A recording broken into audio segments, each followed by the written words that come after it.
Bom, e a gente segue olhando para o nosso cenário local aqui do mercado, porque o Ibovespa está operando hoje acima dos 158 mil pontos, está se segurando apesar das quedas, depois de renovar de novo uma máxima histórica ontem.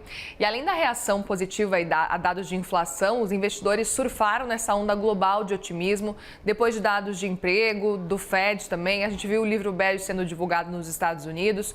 Tudo isso renovou uma confiança global de um corte de juros até o fim do ano lá nos Estados Unidos. Vamos entender um pouco mais sobre esses impactos no índice, no Ibovespa. A gente conversa agora com o João Daronco, analista da Suno Research. Tudo bom, João? Boa tarde para você. Tudo bem, Muriel? Um prazer estar aqui na CNN conversando com vocês. Quero muito te ouvir diante dessas altas do Ibovespa. A gente tem visto recorde atrás de recorde. A gente estava vendo uma oscilação bastante grande na semana passada, especificamente, mas parece que tudo o que tinha de dúvida com relação à semana passada já recuperou e já voltou a bater recorde no dia de ontem. Queria entender o que explica esse cenário. A gente pode acreditar realmente a Estados Unidos apenas ou não?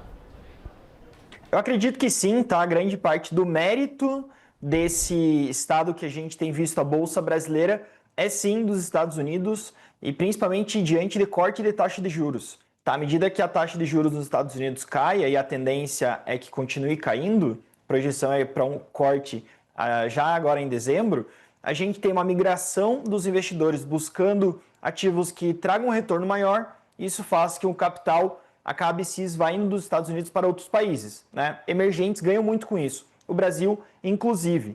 Então, acredito que sim, é muito mérito dos Estados Unidos. O Brasil não é o único que está ganhando com tudo isso. Se a gente olha a bolsa chilena, o Chile está indo muito bem, a Colômbia está indo muito bem, a África do Sul está indo muito bem, México está indo muito bem, a Alemanha, né, a União Europeia está indo muito bem também. Tudo isso devido a uma gota que está saindo do capital dos Estados Unidos e irrigando os outros mercados.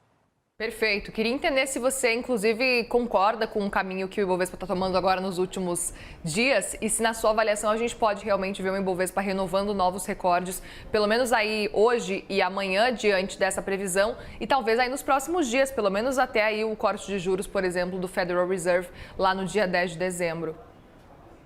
Legal, acho que assim, primeiro que o Ibovespa, ele estava num patamar bastante baixo, tá? Então o Ibovespa, na média, ele estava bastante descontado, ele estava barato.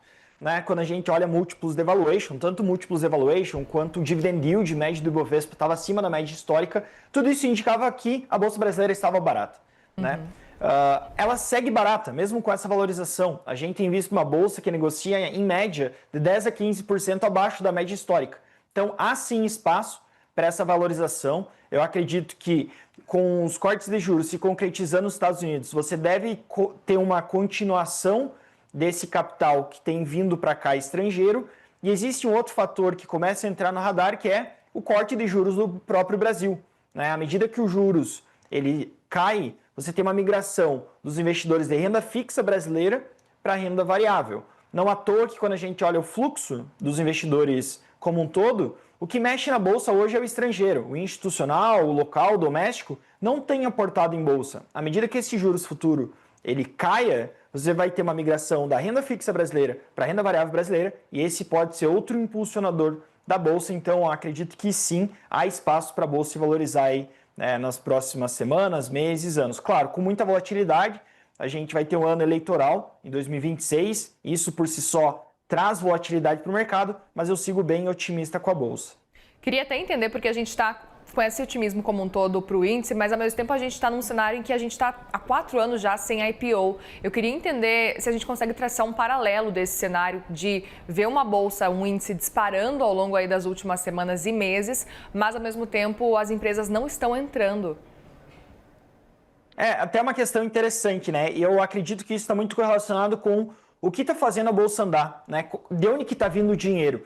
Geralmente estrangeiro, ele não é tão apegado a IPOs em mercados emergentes, né? Quem ancora muito esses IPOs são os próprios institucionais e também os investidores pessoa física, né? 2021, que foi o ano recorde da IPO na Bolsa, a gente tinha uma migração muito forte de institucional de renda fixa para renda variável, pessoas físicas também aportando muito em renda variável. Isso faz com que a demanda que se tenha da IPO seja ancorada por esses investidores. O investidor estrangeiro, ele tem uma estratégia diferente. Ele busca ativos que possuam uma grande liquidez para poder sair no momento que quiser sair ou para poder entrar com a nota, né, que eles tiverem que entrar. Então, diante dessa dinâmica, eu acredito que você não tem tanto espaço para IPO hoje, além de que a gente ainda está numa taxa de juros de 15%, que é um patamar bastante elevado, encarece muito o custo de capital, e aí muitas vezes o valuation, o valor que o empreendedor gostaria pela empresa dele, o mercado não está querendo pagar. Perfeito. E aí aproveito, inclusive, para entender um pouco dos próximos passos com relação a esse cenário de IPO, para que a gente entenda qual pode ser o caminho daqui para frente, levando em consideração que agora tem até uma previsão, o Boletim Focus está prevendo que talvez a gente tenha uma queda, talvez 2 quedas aí de taxa de juros no ano que vem, e o quanto que isso pode talvez auxiliar na chegada então de novas empresas para o nosso índice. Eu acredito que assim, primeiro, a queda nos juros vai ajudar isso, mas eu acredito que os IPOs eles estão bastante distantes, tá?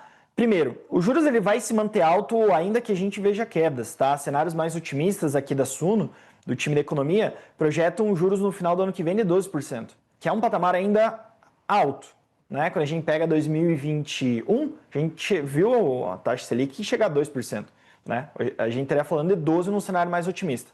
Então, é uma taxa de juros ainda alta. E o segundo aspecto é que é um ano eleitoral. É um ano de muita incerteza sobre o futuro do país.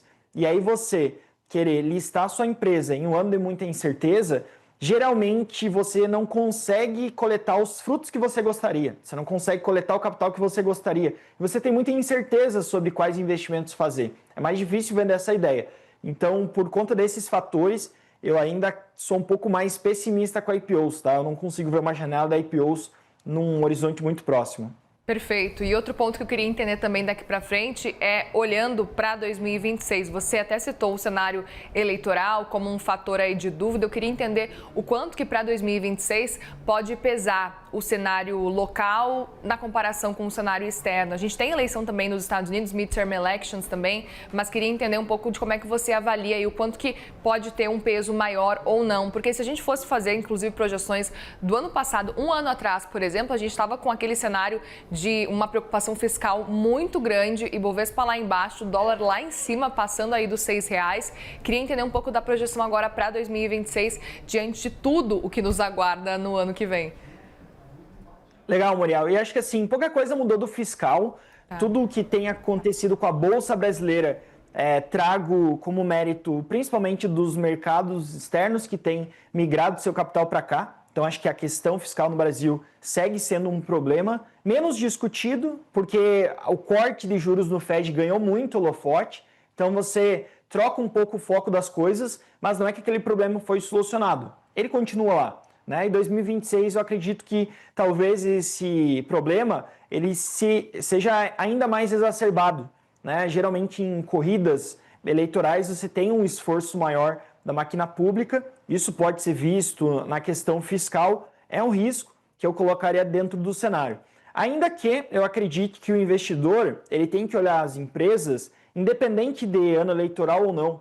Né? Você tem que buscar opções que sejam sólidas e consigam resistir, seja o cenário B o que se concretize ou o cenário A, tá? Então, eu acho que o ano eleitoral vai ser bastante, como eu mencionei, volátil, mas isso vai criar bastante oportunidade para os investidores selecionarem as boas empresas e compor sua carteira.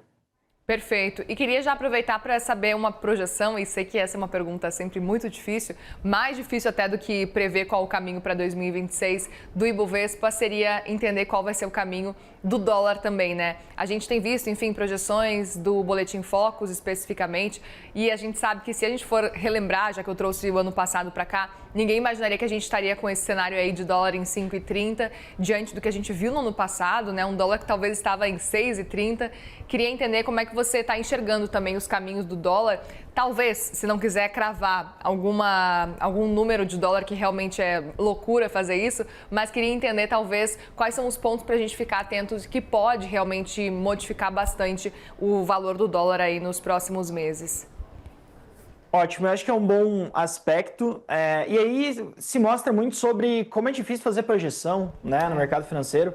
Dólar ano passado ninguém queria comprar no final de ano, tava todo mundo achando que estava caro, etc. Agora está todo mundo achando que está muito barato, vai cair mais, tal. Então, assim, é muito difícil fazer projeção. Eu acredito que os principais aspectos que tem que ficar de olho são balança comercial, e aí principalmente relacionada a commodities, tá? O preço do petróleo impacta bastante para o Brasil. Pode não parecer, mas o petróleo é uma das commodities mais importantes para o Brasil hoje. O agronegócio é uma outra grande fortaleza do Brasil, responsável por trazer dólares para cá e conseguir ajudar essa balança comercial, ou seja, conter esse avanço do dólar.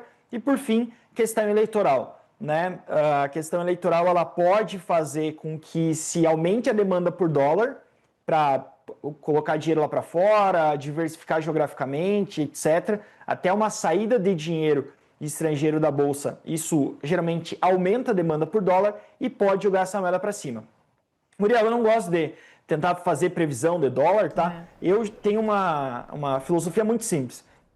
Compor o dólar ao longo do tempo, comprar, fazer um preço médio, todo mês comprar um pouquinho, que no final do dia, acho que a melhor estratégia foi o que se provou aí ao longo dos últimos anos. É o segredo, né? João Daronco, analista da Suno Research, obrigada mais uma vez pela presença aqui com a gente, viu? Obrigado e um ótimo restante de quinta-feira. Obrigada para vocês também por aí. Bom trabalho.